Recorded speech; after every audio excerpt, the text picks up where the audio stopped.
Hello बच्चों, कैसे हैं आप। मैं लाई हूँ आपकी हर कक्षा के लिए कवि परिचय, जिसमें से ये बहुत ही महत्वपूर्ण है परीक्षा की दृष्टि से। तो आप इन्हें नोट भी कर लीजिएगा, क्योंकि इससे अपने 4-5 नंबर के प्रश्न आते हैं। कुछ पूछते हैं इनकी रचनाएं, कुछ पूछते हैं इनके भाव पक्ष, कला पक्ष, काव्यगत विशेषताएं पूछते हैं। इसके अलावा कभी कभी उनकी है ना साहित्य में स्थान पूछ लेते हैं। तो ये परीक्षा के लिए बहुत ही महत्वपूर्ण है, इनको नोट कर लीजिएगा और याद भी करिएगा। चलो स्टार्ट करते हैं। सर्वप्रथम अपन लेंगे तुलसीदास जी का जीवन परिचय। देखो, अपने परीक्षा में आता है, सबसे पहले तो आती है कि रचनाएं, कि भाई उनकी रचनाएं कौन कौन सी रचनाएं हैं उनकी। तो देखो, तुलसीदास जी का जो रचनाएं हैं और उनकी जो प्रसिद्ध जो रचनाएं हैं, सर्वप्रथम उन्होंने लिखा था रामचरितमानस, जो इनका महत्वपूर्ण महाकाव्य था, है ना। तो रामचरितमानस, कवितावली, दोहावली, विनय पत्रिका, जानकी मंगल और पार्वती मंगल, ये इनकी प्रमुख रचनाएं हैं। इसके अलावा अगर आपसे पूछा जाए कि भाई भाव पक्ष और कला पक्ष, जो काव्यगत जो विशेषताएं हैं, वही क्या हो सकती है, भाव पक्ष भी हो सकता है और कला पक्ष भी हो सकता है। तो इसमें यह भी पूछा जा सकता है कि भाई तुलसीदास जी की काव्यगत विशेषताएं बताइए, या भाव पक्ष बताइए, या कला पक्ष बताइए। तो मैंने काव्यगत जो विशेषताएं हैं वो बताना चाहा है। अब आप इसको नोट भी कर लीजिएगा और समझ भी लीजिएगा।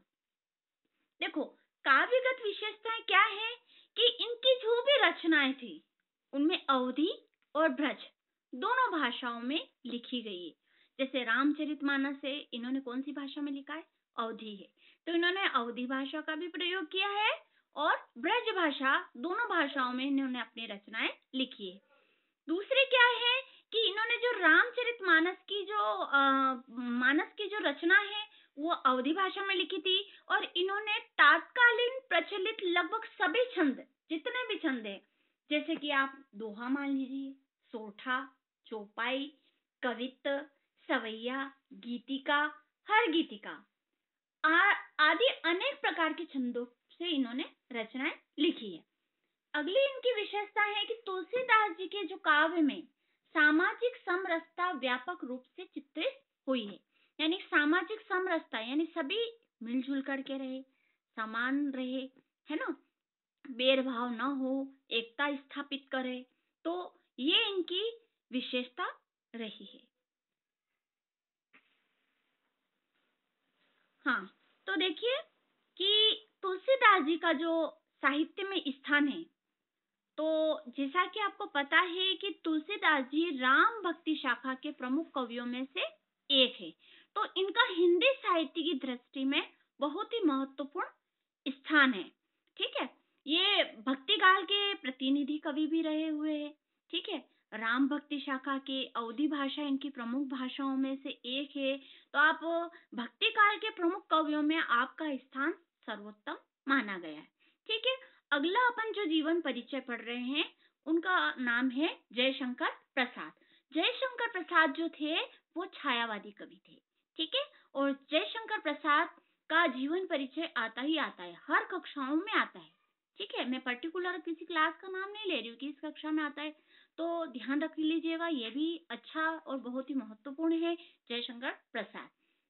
देखो, इनकी जो रचनाएं हैं, है ना, प्रमुख रचनाएं हैं। देखो, 4 बिंदुओं के आधार पर आपकी परीक्षाओं में प्रश्न पूछे जाते हैं। उनकी रचनाएं, है ना, उनका भाव पक्ष, कला पक्ष, साहित्य में स्थान, ये 4 चीजें आती ही आती है। तो आप ध्यान रख लीजिएगा। अब रचनाएं पढ़ रहे हैं कि जयशंकर प्रसाद ने लगभग हर विधा में अपनी कलम चलाई। किसी पर्टिकुलर में ही नहीं कि नाटक ही लिखा इन्होंने, कि उपन्यास ही लिखा, हर विधा में इन्होंने अपनी कलम चलाई है। तो इनकी काव्य कृतियां हैं आंसू, लहर, झरना और चित्रधारा। ठीक है, नाटक में इन्होंने जो लिखा था वह चंद्रगुप्त, स्कंदगुप्त, ध्रुव स्वामिनी, ये सब क्या थे, इनके नाटक थे। इसके अलावा उपन्यास था तो उपन्यास कंकाल, तितली, ईरावती, ठीक है। कहानी संग्रह में आकाशदीप, आंधी और इंद्रजाल। और आपने इनकी जो प्रसिद्ध कृति जो देखी होगी या पढ़ी होगी वो है कामायनी। कामायनी एक बहुत ही बढ़िया और बेहतरीन महाकाव्य है। किसका? जयशंकर प्रसाद का। तो ये भी आप नोट कर लीजिएगा, ठीक है। अब इनकी साहित्यिक विशेषताएं कौन सी है? कहानी संग्रह में भी ध्यान रख लीजिएगा, आकाशदीप इनकी कहानी संग्रह है, आंधी है, इंद्रजाल है। नाटक में से भी बहुत बार है ना वस्तुनिष्ठ प्रश्न पूछते हैं कि भाई स्कंदगुप्त या चंद्रगुप्त ये किसके नाटक है? तो ये किसके हैं? जयशंकर प्रसाद के हैं। अब साहित्यिक विशेषताओं पर चलते हैं अपन कि इनकी पहली जो साहित्यिक विशेषता है कि अपने काव्य में इन्होंने उपमा, रूपक, अनुप्रास आदि अलंकारों का आपने प्रयोग किया है। दूसरी विशेषता इनकी ये है कि उनकी कल्पनाशीलता सबसे अलग है, मतलब हटके होती थी उनकी कल्पनाशीलता। तीसरी क्या है कि कहीं तो इन्होंने श्रृंगार तो कहीं वीर रस का प्रवाहमान हुआ है, यानी कहीं कहीं पर इन्होंने वीर रस का भी प्रयोग किया है तो कहीं कहीं आपने श्रृंगार रस का भी प्रयोग किया है। अगली विशेषता है आपकी कि साहित्य में कहीं कोमलता और माधुरता है, माधुर्यपन है और कहीं पर शक्ति और ओज भी है, यानी ओज गुण का भाव भी है और माधुर्य गुण का भाव भी है, ठीक है। अगली विशेषता है कि प्रेम के जो सभी रूप है ना, देश प्रेम तो कहीं प्रणय विद्यमान है, तो दोनों प्रकारों का इन्होंने प्रेम स्थापित किया है। अगली विशेषता है कि छायावाद के इन प्रमुख कवि में अपनी रचनाओं में प्रकृति चित्रण को इन्होंने विशेष स्थान दिया है, ठीक है।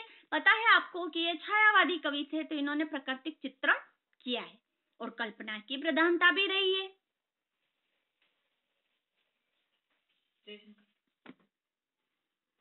हाँ, अगले कवि पे आते हैं अपन। अगले भी छायावादी कवि है, ये भी सूर्यकांत त्रिपाठी निराला। अब जब सभी कवियों की बात आ रही है तो इनके साहित्य में स्थान की बात आ रही, तो ये भी एक आप अपनी मर्जी से भी थोड़ा बहुत लिख सकते हो। कैसा कि अगर कोई भी कवि है, कोई छायावादी कवि है, कोई भक्तिकालीन कवि है, कोई प्रयोगवादी कवि है, अलग अलग प्रकार के कवि है, तो इनका साहित्य में कुछ विशिष्ट स्थान होता है। इन्होंने अनेक अलग अलग पर इन्होंने अपनी रचनाएं लिखी है, ठीक है। अब अपन चलते हैं सूर्यकांत त्रिपाठी निराला पर। अब इनकी जो रचनाएं हैं वह है अनामिका, प्रसिद्ध जो रचनाएं हैं अनामिका, परिमल, गीतिका, कुकुरमुत्ता, नए पत्ते, राम की शक्ति पूजा और तुलसीदास, ये इनकी क्या थी? प्रमुख रचनाएं थी। अब साहित्यिक विशेषताओं की बात करते हैं अपन, तो निराला की जो कविता में सृष्टि के अनेक विषय समाहित है। एक विषय पर इन्होंने नहीं लिखा है, अनेक विषयों पर इन्होंने अपनी कलम चलाई है। उनके काव्य में प्रकृति भी, प्रेम, सहानुभूति, दार्शनिकता, क्रांति, प्रतिकार आदि अनेक विषयों पर इन्होंने क्या करी है? अपनी कलम चलाई है। अब निराला वास्तव में क्रांतिकारी कवि थे।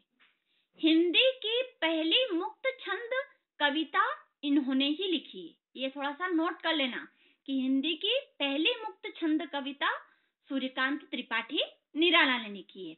उनकी कविता छंद मुक्त होते हुए भी क्या थी? प्रवाहमय थी, ठीक है। अगले कवि हैं अपने नागार्जुन।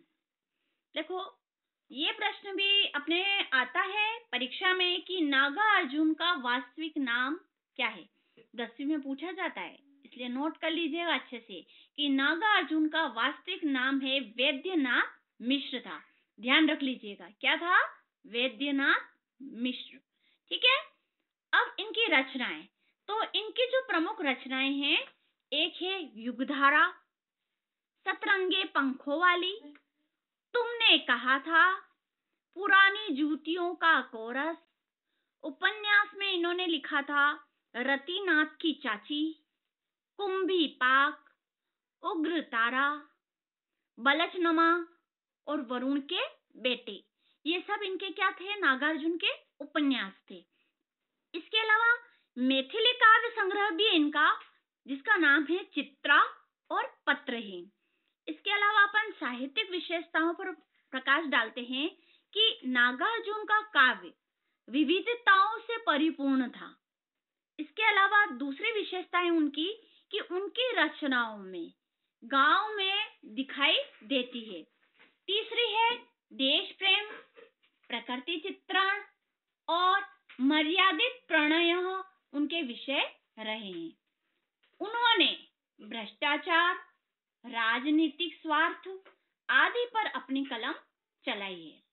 ये इनकी नागार्जुन की साहित्यिक विशेषता थी कि भाई इन्होंने ना अपने काव्य में विविधताओं से परिपूर्ण काम किया है।